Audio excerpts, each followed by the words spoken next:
എൻ്റെ അച്ഛൻ അങ്ങനെ തന്നെയാണല്ലോ. എൻ്റെ അർജുൻ്റെ അച്ഛൻ എന്ന് പറയുമ്പോൾ എൻ്റെ അച്ഛൻ പോലെ തന്നെയല്ലേ. പക്ഷേ ആളുകൾ സിനിമ പേര് സംസാരിച്ചൊന്നുമില്ല. അതിൽ ആർക്കെങ്കിലും വേദന ഉണ്ടായിട്ടുണ്ടെങ്കിൽ അത് തെറ്റിദ്ധരിക്കപ്പെട്ടു എന്നൊക്കെ തോന്നിയിട്ടുണ്ടെങ്കിൽ ഞങ്ങൾ ഇപ്പോൾ ക്ഷമ ചോദിക്കുന്നത്. തെറ്റിനെ മനസ്സിലാക്കി തന്നെ ക്ഷമ ചോദിക്കും. മോളാണെങ്കിൽ പോലും ഇപ്പം ആനന്ദ് ശ്രീബാലയുടെയൊക്കെ പ്രൊമോഷൻ വന്ന സമയത്ത് അവിടെ ഭയങ്കര ഓടിച്ചാടി പുള്ളിക്കാരത്തി ആയിരുന്നു മെയിൻ സ്റ്റാർ. എങ്ങനെ വീട്ടിലും ഇങ്ങനെ ഫുൾ കുറുമ്പാണോ? അയ്യോ ഇത് തന്നെയായിരുന്നു. അയ്യോ അവിടെ ഒരു സെക്കൻഡ് മാറിയത് ഭയങ്കര വിഷമമാണ് നമുക്ക്. ഇവരെവിടെയും ടൂർ കൊണ്ടുവന്ന് ഞങ്ങൾ അന്ന് ഡള്ളാണ്. വന്നോ ഇങ്ങനെ കാലത്ത് തന്നെ മൊബൈൽ എടുത്തിട്ടായിരിക്കും വന്നത്. അതിൽ കംപ്ലീറ്റ് കോമഡി ഇത് കണ്ടിട്ടായിരിക്കും ഇറങ്ങണം, അല്ലെങ്കിൽ എന്തെങ്കിലുമൊക്കെ ആയിട്ട് പാട്ടൊക്കെ ഇട്ടിട്ടാണ് ഇറങ്ങാൻ. നമ്മ എന്തെങ്കിലും ചോദിച്ചു കഴിഞ്ഞാൽ ഇങ്ങനെ നോക്കിയിട്ട് നോക്കൊന്നുമില്ല. ഗുഡ് മോർണിംഗ് എന്നൊക്കെ പറഞ്ഞാൽ ഗുഡ് മോർണിംഗ് കുറച്ച് കഴിഞ്ഞിട്ട് പറഞ്ഞു. അത് കഴിഞ്ഞിട്ട് പിന്നെ എന്തെങ്കിലും പറഞ്ഞു കഴിഞ്ഞാൽ അതിന് മറുപടി ഉടനെ ഉണ്ടാവില്ല. എന്ത് കഴിച്ചു രാവിലെ? കുറച്ച് കഴിഞ്ഞിട്ട് ചിലപ്പോൾ ലുക്കൊക്കെ തന്ന് ഒന്നും കഴിച്ചില്ല സോറി. ആർട്ടിസ്റ്റുകൾക്ക് ഉണ്ടായിട്ടുള്ള അല്ല അനിയത്തിപ്രാവിന് തന്നെ ഉണ്ടായിട്ടുണ്ട്. അത് റൗണ്ട് റോൾ ഇട്ടിട്ടായിരുന്നു ഒരു സീൻ. അത് ഞാൻ വന്നിട്ട് പറയും, ഞാൻ ആ റൗണ്ട് റോളിൽ ഇരുന്നിട്ട് ഇന്നസെന്റ് ഏട്ടൻ, ഞാൻ, പിന്നെ അബി, ചാക്കോച്ചൻ, പിന്നെ ബേബി ശാലിനി, ഇത്രയും പേര് വട്ടം നിന്നുകൊണ്ടിട്ട് നടുക്കൂടി റൗണ്ട് റോൾ ഇട്ടിട്ട് പുറത്ത് ഗ്രൂപ്പും അകത്ത് ആർട്ടിസ്റ്റുകളൊക്കെ നിന്നിട്ട് എല്ലാവർക്കും ഡയലോഗുള്ള സംഭവം ഉണ്ടായിരുന്നു. അന്നും ഇതില്ലല്ല, ഫിലിമല്ലേ. അതെന്താ 13 ടേക്കായിട്ട് എടുത്തു വന്നു. അർജുനായിട്ട് നല്ല കമ്പനിയാണ്, നല്ല സുഹൃത്തുക്കളാണ്. അപ്പോൾ അശോകന്റെ കൂടെ അഭിനയിക്കുമ്പോൾ ഞാൻ ആദ്യം അർജുനെ വിളിച്ചിട്ട് ഇന്ന് തുടങ്ങാൻ ഞാൻ അവനെ വിളിച്ച് പറയരുത്.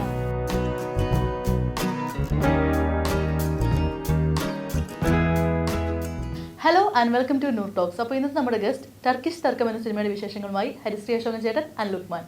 വെൽക്കം. അപ്പോൾ നമ്മുടെ പോസ്റ്ററും ട്രെയിലറും ഒക്കെ കാണുമ്പോൾ തന്നെ ഈ പറയുന്ന പോലെ വലിയ സ്റ്റണ്ട് ആർട്ടിസ്റ്റുകളെയൊക്കെ കൊണ്ട് നടത്തുന്ന പോലത്തെ അടിയും പിടിയൊന്നും കാണുന്നില്ല. നമ്മുടെ നാട്ടിലൊക്കെ നടക്കുന്ന ഒരു ഉന്തും തള്ളും അടിയും പിടിയൊക്കെ കാണുന്നത്. അപ്പോൾ എങ്ങനെയായിരുന്നു ചേട്ടാ? ഫുള്ള് അടിപിടി തർക്കമായിരുന്നോ?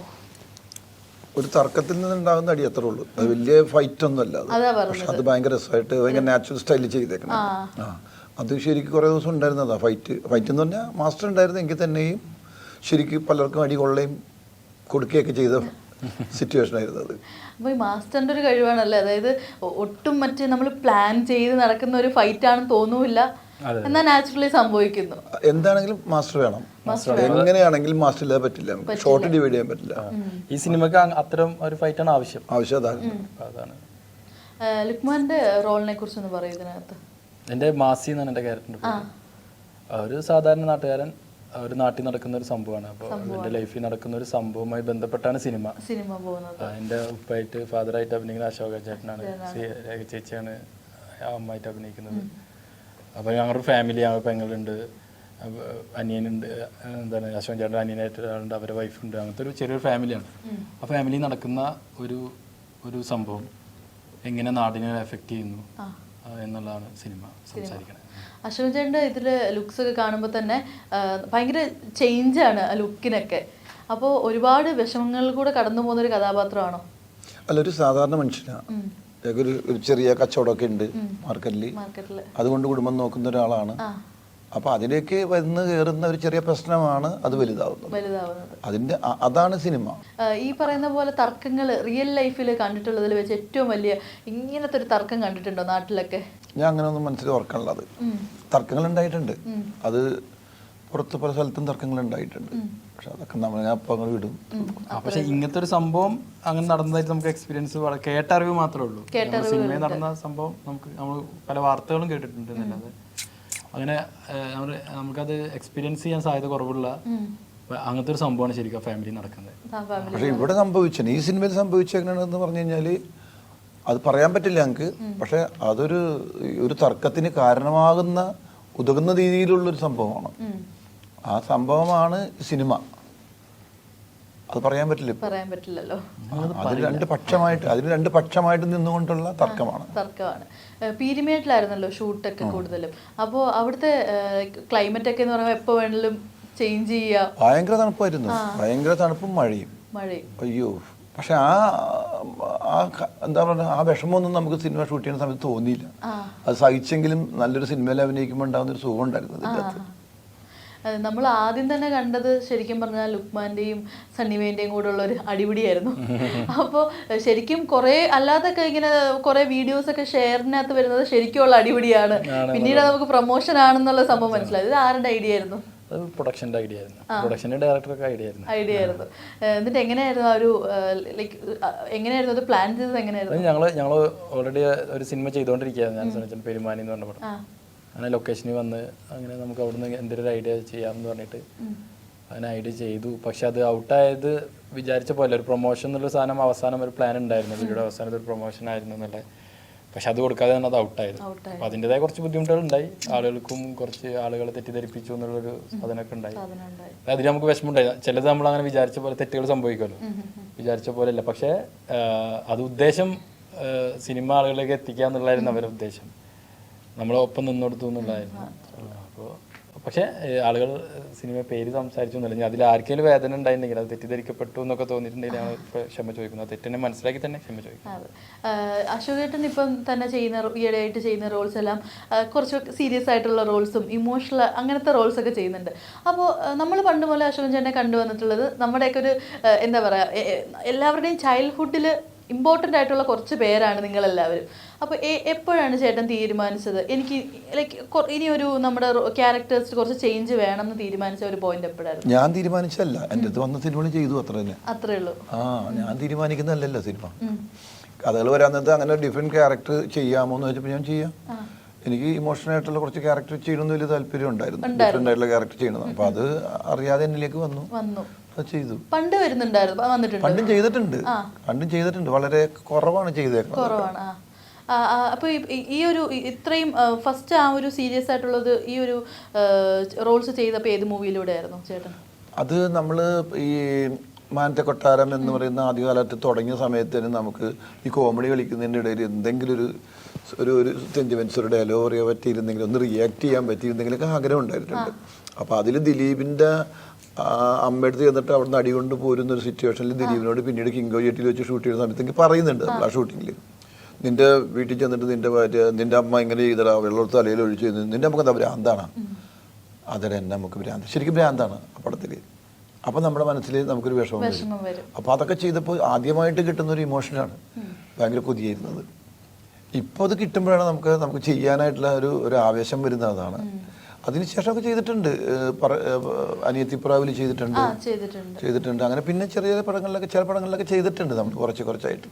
ഇപ്പം ചെയ്തത് കുറച്ച് ഈ കടകൻ അങ്ങനെ കുറച്ച് പടങ്ങൾ ചെയ്തതിലൊക്കെ ഇപ്പം ഞാൻ ഒരെണ്ണം ചെയ്തിട്ടുണ്ട്, ഒരു ആഭ്യന്തര കുറ്റവാളി എന്ന് പറഞ്ഞത് സേതു ഡയറക്റ്റ് ചെയ്ത പടം. ആസിഫാണ് അതിൽ ഹീറോ. അതിൻ്റെ അകത്തൊരു ഇതുപോലെ തന്നെ ഒരു വയസ്സൻ ക്യാരക്ടറാണ്, പ്രായമായിട്ടുള്ളൊരു ക്യാരക്ടറാണ്. എനിക്ക് തോന്നുന്നു ഈ കടൽ കടന്നൊരു മാത്തുക്കുട്ടിയിൽ അതിൽ ആണ് കൂടുതൽ ആളുകൾ ഈ അശോകൻ ചേട്ടൻ ഒരു വേറൊരു ഫേസ് അങ്ങനെ ഒട്ടും കോമഡി ഇല്ലാണ്ട് അങ്ങനെ വന്നത്. അത് രഞ്ജിയേട്ടനാണ്, രഞ്ജിയേട്ടൻ്റെ കാരണക്കാരൻ. രഞ്ജിയേട്ടൻ്റെ സ്ക്രിപ്റ്റ് ആയിരുന്നല്ലോ, നമ്മുടെ എന്താണ് വിജയേട്ടനാണ് ഡയറക്റ്റ് ചെയ്തത്. അതിലാണ് കുറച്ചുകൂടി നല്ലൊരു സംഭവമായിരുന്നു. അപ്പോൾ അതിലാണല്ലേ ഫസ്റ്റ് ആയിട്ട് ഇതേപോലെ ഒട്ടും കോമഡി ഇല്ലാണ്ട് കംപ്ലീറ്റ്ലി ഒരു സീരിയസ് റോൾ അതിന് ബാവുട്ടിയുടെ നാമത്തിൽ അത് കഴിഞ്ഞിട്ടാണ് കടൽ കടന്നൊരു മാത്തുക്കുട്ടിയിലോട്ട് ബാവുട്ടിയുടെ നാമത്തിൽ രഞ്ജിയേട്ടനാണ് ഡയറക്റ്റ് ചെയ്തത്, മറ്റേത് വിജയേട്ടനാണ്. ലുക്മാനും ഇതേപോലെ തന്നെ ഭയങ്കര ഒരു വെർസറ്റൈൽ ആക്ടറാണ്. എല്ലാം ഡിഫറെൻ്റ് ആയിട്ടുള്ള ലൈക്ക് ഒന്നിലും സ്റ്റിക്ക് ഓൺ ചെയ്യുന്നില്ല. അതിപ്പം സ്പെഷ്യലി ചൂസ് ചെയ്തിട്ടാണോ ഈ മൂവീസൊക്കെ അങ്ങനെ ലൈക്ക് ഒട്ടും റിപ്പീറ്റേഷൻ വരാതെ നോക്കുന്നതാണോ? അല്ല, അങ്ങനെ നിർബന്ധപരമായിട്ട് അങ്ങനെ റിപ്പീറ്റേഷൻ വരാനോ, ഇത് നമ്മൾ വിചാരിക്കുന്ന പോലെ അല്ലല്ലോ ഇതിൻ്റെ ഔട്ട് വരും. നമ്മൾ കഥ കേൾക്കുമ്പോഴാണെങ്കിലും നമ്മൾ പ്രതീക്ഷിക്കുന്നതൊക്കെ ഇന്ന രീതിയിൽ വരണം എന്നൊക്കെ വെച്ചിട്ടാണ്. സിനിമ എന്ന് പറയുമ്പോൾ ഒരു ടീം വർക്കാണ്. അപ്പോൾ അങ്ങനെ വരുമ്പോൾ ചിലപ്പോൾ നമ്മൾ ഉദ്ദേശിച്ച പോലെ വരും, ചിലത് നമ്മൾ ഉദ്ദേശിച്ച പോലെ വരില്ല, ചില നമ്മൾ ഉദ്ദേശിച്ച മേലെ വരും. അപ്പോൾ സിനിമയ്ക്ക് അങ്ങനെ മാജിക് ഉണ്ട്. തിയേറ്ററിൽ ഇത് എന്ത് സംഭവിക്കുന്നു നമുക്ക് മുൻകൂട്ടി ഇറങ്ങുന്ന സമയം, നമ്മുടെ അപ്പത്തെ ഒരു രാഷ്ട്രീയ സിറ്റുവേഷൻ എല്ലാം അതിൽ മഴ കാലാവസ്ഥ എല്ലാം ബാധിക്കും. അപ്പോൾ എന്നെ ചൂസ് ചെയ്യുന്നത് തന്നെയാണ്, എന്നെ നല്ല ഡയറക്ടേഴ്സ് ചൂസ് ചെയ്യുമ്പോൾ നല്ല സിനിമ ഉണ്ടാവുന്നു. ചേട്ടാ ഈ പറയുന്ന പോലെ നല്ല കഥയായിട്ടും ആളുകൾക്ക് പിന്നീട് കണ്ടപ്പോൾ ഇഷ്ടപ്പെട്ടതായിട്ടും ഈ പറയുന്ന പോലെ പല പല സാഹചര്യങ്ങൾ കാരണം തിയേറ്ററിൽ അത്ര ശ്രദ്ധ പറ്റാതെ പോയ സിനിമകൾ ഏതൊക്കെയായിരിക്കും ചേട്ടൻ? അതിൽ അത്ര വിഷമം തോന്നിയതെങ്കിലും ഒരു സിനിമയുണ്ടോ? അല്ല, കുറേ ഉണ്ട്. അതൊക്കെ നമ്മൾ വിചാരിക്കും. ഇപ്പം ഈ കടൽ കടന്ന് മാത്തക്കുട്ടിയൊക്കെ നമുക്ക് ഭയങ്കര പ്രതീക്ഷ ഉണ്ടായിരുന്നതാണ്.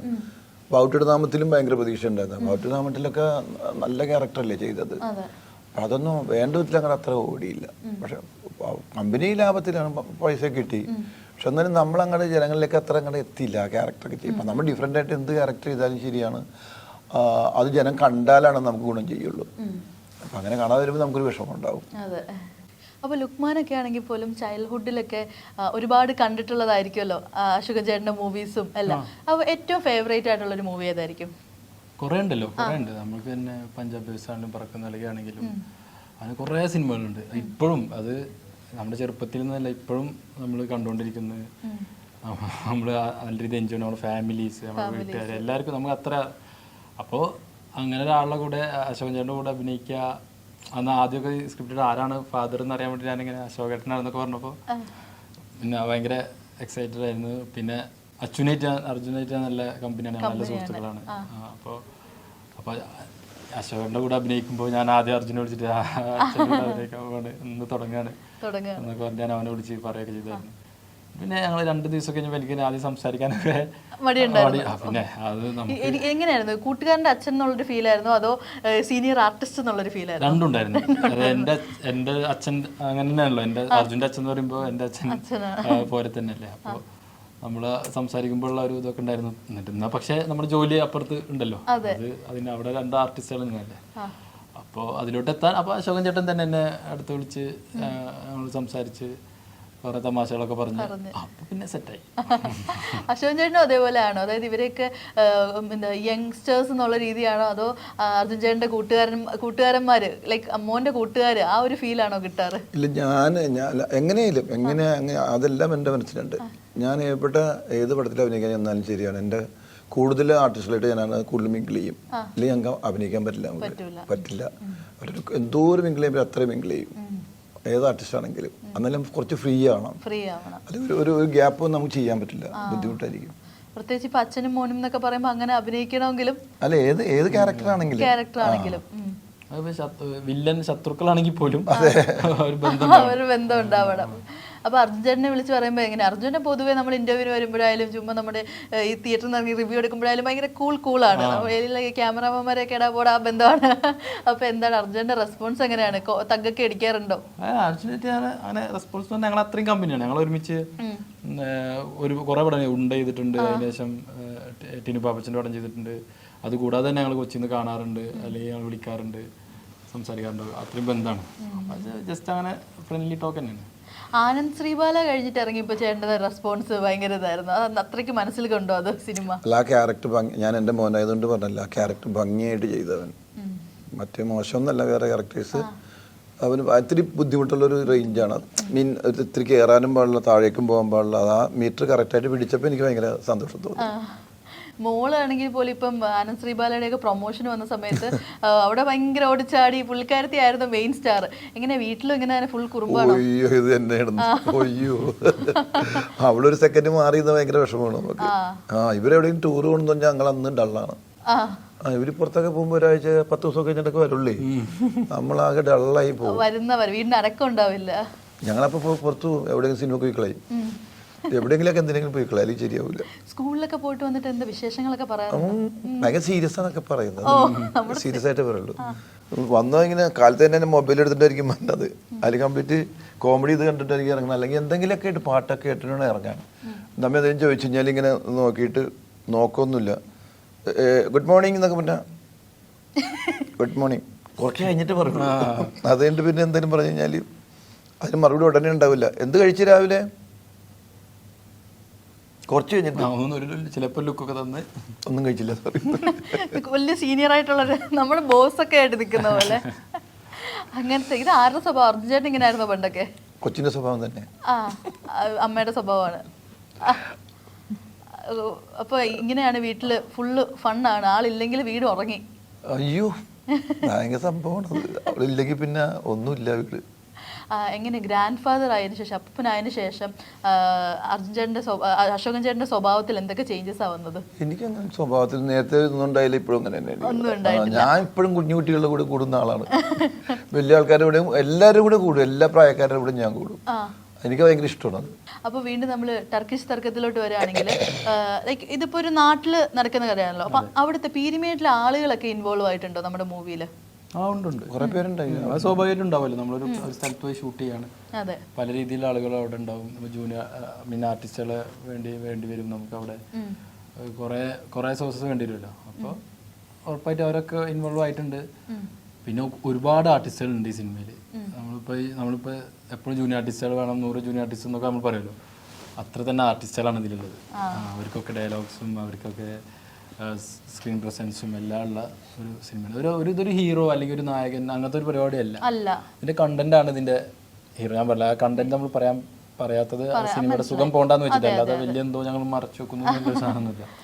ഈ ഒരു സിനിമ കഴിഞ്ഞിട്ട് ഈ ഒരു സിനിമയുടെ ഷൂട്ടിംഗ് ഫുള്ള് കഴിയുമ്പോഴും ഒരു ഓഡിയൻസ് എന്ന നിലയിൽ, ഇതിൽ അഭിനയിച്ചവരെന്ന നിലയിലല്ല, ഓഡിയൻസ് എന്ന നിലയിൽ നിങ്ങളുടെ രണ്ടാളുടെയും മനസ്സിൽ തങ്ങി നിൽക്കുന്ന ഒരു ക്യാരക്ടർ ആരുടെ ആയിരിക്കും?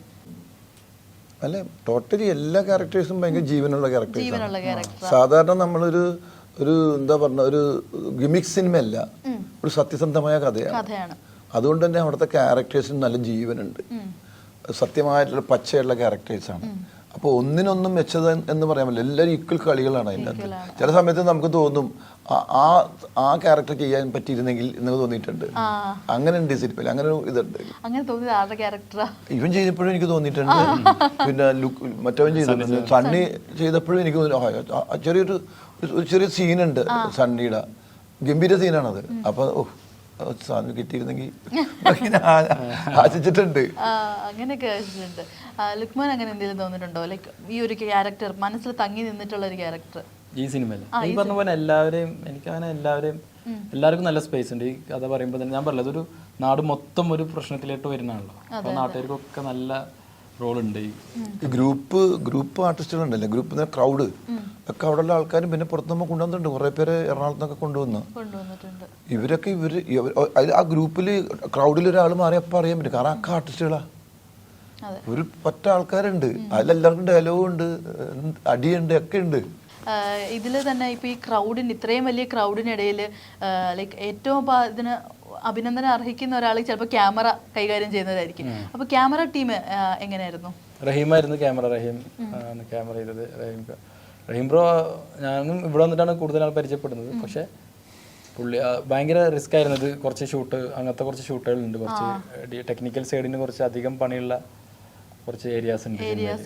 അപ്പോൾ അതൊക്കെ വളരെ നീറ്റായിട്ട് വന്നിട്ടുണ്ട് എന്നാണ് നമ്മുടെ വിശ്വാസം. അപ്പോൾ പിന്നെ എഡിറ്റർ നൗഫൽ അബ്ദുള്ളയാണ്. പിന്നെ അങ്ങനെ എല്ലാ ഡിപ്പാർട്ട്മെന്റും നന്നായി വർക്ക് ചെയ്തിട്ടുണ്ട്. അവർക്ക് പണിയുണ്ട് ഈ സിനിമയിൽ. അപ്പോൾ അതൊക്കെ നമ്മുടെ പ്രതീക്ഷ കേട്ടോ. അതൊക്കെ നമ്മൾ ഇങ്ങനെയാണെന്ന് പറഞ്ഞിട്ട് വലിയ രീതിയിൽ പറയാനുള്ള ഒരു സ്വാതന്ത്ര്യം ഇപ്പോൾ നമുക്കില്ല. ഇത് റിലീസായി പ്രേക്ഷകരാണ് പറയേണ്ടത്. അതിനുവേണ്ടി വെയിറ്റ് ചെയ്യണം. അശ്വൻ ചേട്ടാ, ഇപ്പം എന്ന് പറയുമ്പോഴത്തേക്ക് നമുക്ക് ഈ ഒരു ക്യാമറ ഇത്രയും വലിയ ക്രൗഡിൻ്റെ ഇടയിലായാലും പിടിയുടെ ഇടയിലാണെങ്കിലും ക്യാമറ ഒക്കെ കൈകാര്യം നമുക്ക് ടെക്നിക്കലി കുറെ കൂടെ നമ്മൾ വളർന്നിട്ടുണ്ട്. ഇപ്പം പണ്ടത്തെ സമയത്ത് ഇതേപോലെ ഒരു വലിയ ക്രൗഡിലും അങ്ങനെയൊക്കെ ഷൂട്ട് ചെയ്യുന്ന എന്തെങ്കിലും മെമ്മറീസ് ഓർമ്മയുണ്ടോ? അല്ല, പണ്ട് നമുക്ക് ഈ പറഞ്ഞ പോലെ റിഹേഴ്സൽ എടുത്തിട്ട് ഷൂട്ട് ചെയ്യാൻ പറ്റുള്ളൂ. ഇന്ന് നമ്മൾ ചെറിയ റിഹേഴ്സൽ എടുക്കും. കാരണം കട്ട് പറയാം, നമുക്ക് കട്ട് ചെയ്ത് പിന്നെ എടുക്കുക. ഫിലിമില്ലല്ലോ. അന്ന് ഫിലിമിലായതുകൊണ്ട് ഭയങ്കര ലോസോ. അങ്ങനെ ഒരുപാട് എടുത്തു കഴിഞ്ഞാൽ റിപ്പീറ്റ് ചെയ്തൊരു ലെങ്ത് സീനൊക്കെ എടുത്തു കഴിഞ്ഞാൽ അപ്പോൾ അതിനുവേണ്ടി കുറേ റിഹേഴ്സൽ എടുക്കും. ഇപ്പോഴും റിഹേഴ്സൽ ഉണ്ട്. ഇന്ന് തെറ്റിയാൽ നമുക്ക് അവിടെ കട്ട് ചെയ്ത് വേറെ ആംഗിളിൽ നിന്ന് എടുക്കുക, ബാലൻസ് എന്നൊക്കെ പറഞ്ഞ് എടുക്കാൻ പറ്റും. പക്ഷെ അന്നത്തെ ഒരു റിസ്ക് ഇല്ല, അത്രയും ബുദ്ധിമുട്ടില്ല ഇപ്പോൾ. ഇല്ല. ഈ റീടേക്സിന്റെ എന്തെങ്കിലും മെമ്മറീസ് ഉണ്ടോ? ഒരുപാട് ഇങ്ങനെ റീടേക്ക് എടുത്തെടുത്ത് അങ്ങനെ പോയിട്ടുള്ള, ലൈക്ക് അശോകൻ ചേട്ടൻ സ്വന്തമായിട്ട് അല്ലെങ്കിൽ മറ്റു ആർട്ടിസ്റ്റുകൾക്ക് ഉണ്ടായിട്ടുള്ള? അല്ല, അനിയത്തിപ്രാവിന് തന്നെ ഉണ്ടായിട്ടുണ്ട്. അത് റൗണ്ട് റോൾ ഇട്ടിട്ടായിരുന്നു ഒരു സീൻ. അത് ഞാൻ വന്നിട്ട് പറയും, ഞാൻ ആ റൗണ്ട് റോളിൽ ഇരുന്നിട്ട് ഇന്നസെന്റ് ഏട്ടൻ, ഞാൻ, പിന്നെ അബി, ചാക്കോച്ചൻ, പിന്നെ ബേബി ശാലിനി, ഇത്രയും പേര് വട്ടം നിന്നുകൊണ്ടിട്ട് നടുക്കൂടി റൗണ്ട് റോൾ ഇട്ടിട്ട് പുറത്ത് ഗ്രൂപ്പും അകത്ത് ആർട്ടിസ്റ്റുകളൊക്കെ നിന്നിട്ട് എല്ലാവർക്കും ഡയലോഗുള്ള സംഭവം ഉണ്ടായിരുന്നു. അന്നും ഇതില്ലല്ല, ഫിലിമല്ലേ. അതെന്താ 13 ടേക്കായിട്ട് എടുത്തു വന്നു. കാരണം ഒരാൾ പോലും തെറ്റിക്കാൻ പാടില്ലല്ലോ. ഒരാൾ തെറ്റിയാ പോയല്ലോ. അങ്ങനെ ഒരുപാട് 13 ടേക്ക്. ഡയറക്ടറിനൊക്കെ പ്രാന്ത് പിടിച്ചു കാണുമല്ലോ. ഡയറക്ടർ പ്രാന്ത് പിടിക്കലല്ല, ദേഷ്യം വരും ചിലപ്പോ. പക്ഷെ അത് അവര് സഹിക്കാണ്. ആ സീൻ നന്നാകാൻ വേണ്ടിട്ട് ഒന്നുകൂടെ എടുക്കാം. ഫാസിൽ സാറല്ലേ, സാറ് ഭയങ്കര ജോലിയാണല്ലോ. അതൊന്നുകൂടെ എടുക്കാം, പിടിക്കും എന്ന് പറഞ്ഞിട്ട്. പെർഫെക്ഷൻ ആണ് മെയിൻ. അതെ അതെ അതെ. ഇപ്പൊ ഈ സിനിമയിൽ തന്നെ ട്രെയിലറിൽ ഇങ്ങനെ പറയുന്നുണ്ട് പോത്തിറച്ചിയിൽ ആട്ടുമൂത്രം തെളിച്ച് മട്ടനാണെന്ന് കുറച്ച് സംഭവം നമുക്ക് കേൾക്കുമ്പോൾ ചിരി വരുമെങ്കിലും ചില നാട്ടിലൊക്കെ അടി കിട്ടുന്ന പരിപാടിയാണ്. അത് റിയൽ സാധനം പിടിച്ചത് അങ്ങോട്ടും ഇങ്ങോട്ടും നീ അങ്ങനെ ഇതില്ലടാ നീ ഇങ്ങനെ ഇതില്ലടാ എന്ന് പറഞ്ഞ സാധനം, പക്ഷെ അതിൻ്റെ അകത്ത് തന്നെ ചെറിയ നർമ്മമുണ്ട്. അതെ അതെ അതെ, ചിരിക്കാനും ചിന്തിക്കാനും ഉള്ള കുറെ കാര്യങ്ങളാ പറയുന്നത്. ആരെങ്കിലും നാട്ടിലുള്ള ആളുകളെയൊക്കെ ഒബ്സർവ് ചെയ്തിട്ടുണ്ടായിരുന്നു ഈ ഒരു ക്യാരക്ടർ ചെയ്യുന്നതിന് മുമ്പ്? റൈറ്റർ തന്നെ, ഡയറക്ടർ പുള്ളി കുറേ ആൾക്കാരെ നാട്ടിലുള്ളവരെയും പലരെയൊക്കെ ഇതിൽ ഒന്ന് ഒബ്സർവ് ചെയ്തിട്ടാണ് എഴുതിയേക്കണത്. ലുക്മാന്റെ ക്യാരക്ടർ ചെയ്യുന്നതിന് മുമ്പായിട്ട് ഇതേപോലെ ആളുകളെ ഒബ്സർവ് ചെയ്യാറുണ്ടോ? ലൈക്ക് എന്തെങ്കിലും മാനറിസം പിടിക്കാനായിട്ടൊക്കെ? നമ്മളങ്ങനെ ഇതിന് വേണ്ടിട്ട് ഒരാളെ അങ്ങനെ ഇതൊന്നല്ല, ഞാൻ മൊത്തത്തിൽ നമ്മളെ സ്വാഭാവികമായിട്ട് നമ്മൾ ഒബ്സർവ് ചെയ്യുമല്ലോ. നമ്മൾ ഒരാളെ കാണുമ്പോൾ ഒരു പ്രത്യേക എന്തെങ്കിലും രീതിയിൽ കാണുമ്പോഴൊക്കെ നമ്മൾ ഒബ്സർവ് ചെയ്യുന്നുണ്ടാവും. തല്ലുമാലയിലൊക്കെ എന്തെങ്കിലും ഒബ്സർവേഷൻ ഉറപ്പായിട്ടും ഉണ്ടാവും. അതിന് വേണ്ടിയിട്ട് നമ്മളിപ്പോൾ ഒരാളെ അപ്പുറം നമുക്ക് ഇങ്ങനെ പലതരം ആളുകളും നമ്മൾ ഒബ്സർവ് ചെയ്യുന്നുണ്ടാവും. നമ്മുടെ ഉള്ളിൽ അങ്ങനെ പ്രോസസ്സ് നടക്കുന്നുണ്ടാവും. നമ്മൾ ആ കഥ കേട്ടത് മുതൽ ആ ക്യാരക്ടറിനെ അറിഞ്ഞത് മുതൽ അപ്പോൾ നമ്മുടെ ഉള്ളിൽ ഇങ്ങനെ അറിയാതെ ഇങ്ങനെ പ്രോസസ്സ് ചെയ്ത് വരുന്നുണ്ടാവും. കഴിഞ്ഞ ദിവസം നമ്മൾ രാജ് പി ഷെട്ടിയുടെ ഇന്റർവ്യൂ എടുത്തു കഴിഞ്ഞപ്പം പുള്ളി ഇങ്ങനെ പറഞ്ഞു, ടർബോയ്ക്ക് ശേഷം കുറെ നാളും പുള്ളിക്ക് കയ്യിൽ മറ്റേ റിങ് ഇങ്ങനെ കറക്കുന്ന പോലെ ആ ഒരു ഇത് വരുമായിരുന്നു എന്ന്. അപ്പോൾ കണ്ടിന്യൂസ് ഏതെങ്കിലും ഒരു മൂവിയുടെ ഷൂട്ടിംഗ് ഒക്കെ കഴിഞ്ഞതിന് ശേഷം ആ മാനറിസം വിട്ടുപോവാണ്ട് അങ്ങനെ നടന്നിട്ടുണ്ടോ? അങ്ങനെ കുറെ ദിവസം നടന്നിട്ടൊന്നുമില്ല. അതാ കുറച്ച് നാളെങ്കിലും ചിലപ്പോൾ ഒരു ദിവസം 2 ദിവസം നമ്മളത് എഫക്ട് ചെയ്യുന്നുണ്ടാവും, ചിലപ്പോൾ ഒരാഴ്ച വരെ എഫക്ട് ചെയ്യുന്നുണ്ടാവും.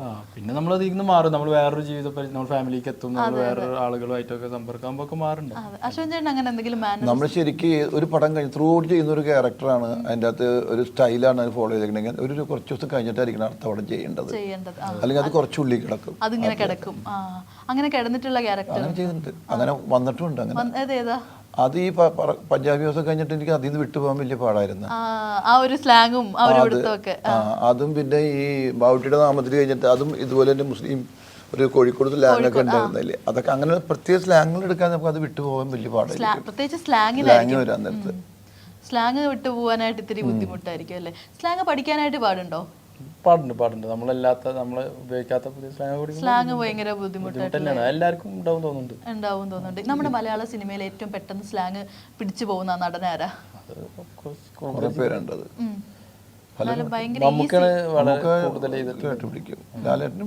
പിടിക്കാറുണ്ട്. നമുക്ക് എല്ലാ നാട്ടിലെയും സംസാരം ചെയ്യാറുണ്ട്. കാസർഗോഡ്, കൊങ്കിണി എല്ലാം ചെയ്തിട്ടുണ്ട്. ചട്ടമ്പിനാടിനകത്തിലൊക്കെ അങ്ങനെ കുറെ ചെയ്തിട്ടുണ്ട്. അശോകൻ ചേട്ടൻ ചെയ്തിട്ടുള്ളത് വെച്ച് ഏറ്റവും ഡിഫറെന്റ് ആയിട്ടുള്ള ഒരു സ്ലാങ് ഏത് മൂവിയിലായിരുന്നു? കൂടുതൽ എനിക്ക് മാച്ച് ആകുന്നത് കുറച്ച് കൊച്ചിയാണ്. കൊച്ചിയിൽ ജനിച്ച് വളർന്നത് കൊണ്ട് അതിലാണ് കൂടുതൽ പിടിക്കാൻ കാണുന്നത്. പിന്നെ ഞാൻ ടെലികോമിൽ വർക്ക് ചെയ്തെങ്കിൽ ജോലി സ്ഥിരമാകുമ്പോൾ ഫസ്റ്റ് അപ്പോയിൻമെന്റ് മട്ടാഞ്ചേരിയിലാണ്. കംപ്ലീറ്റ് കൊച്ചി സ്ലാങ് അല്ലേ അവിടെ, അവരുടെ കൂടെ കിടന്നാണ് കുറെ കാലം വിലസിയത്. അതുകൊണ്ട് അങ്ങനെ പിന്നെ ഞാൻ ജനിച്ച വളർന്നൊക്കെ എറണാകുളം തന്നെ ആയതുകൊണ്ട്. അല്ലാതെ എന്തെങ്കിലും ഇപ്പൊ ഈ മലപ്പുറം ചെയ്ത് ഞാൻ മലപ്പുറം ചെയ്ത് കടകൻ തന്നെ പടത്തിൽ മലപ്പുറം ചെയ്ത് അത് ഇത്തിരി ബുദ്ധിമുട്ടുണ്ടായിരുന്നു. അത് ചിലതൊക്കെ ഞാനിങ്ങനെ രണ്ടാമതിന് മോണിറ്റർ കണ്ടിട്ട് ഇതിനെ കൂടെ ഡബ് ചെയ്യാൻ പറ്റുമോ, ചേട്ടൻ ഡബ് ചെയ്യാൻ കുഴപ്പമില്ല, നമുക്ക് മറ്റേ ഇതിൽ പിടിക്കാൻ ഇങ്ങനെ പറഞ്ഞു നോക്കും. ഞാൻ അവിടെ സീൻ എടുത്തിട്ട് ഇങ്ങനെ പറഞ്ഞു നോക്കുമ്പോൾ കുഴപ്പമില്ല, ലിപ്പ് കുഴപ്പമില്ല, അങ്ങനെയൊക്കെ സൂക്ഷിച്ച് ശ്രദ്ധിച്ച് കുറച്ച് ദിവസം പറ്റി, പിന്നെ കുഴപ്പമുണ്ടായില്ല. അപ്പൊ എന്തായാലും നമ്മുടെ ടർക്കിഷ് തർക്കം നവംബർ 22 ഫ്രൈഡേ ആണ് റിലീസ് ആയി. അപ്പൊ എന്തായാലും നമ്മുടെ സിനിമ ഒരു വളരെ അടിപൊളിയായിട്ട് നല്ലൊരു സക്സസ്ഫുൾ മൂവി ആവട്ടെ. All the best. Thank you.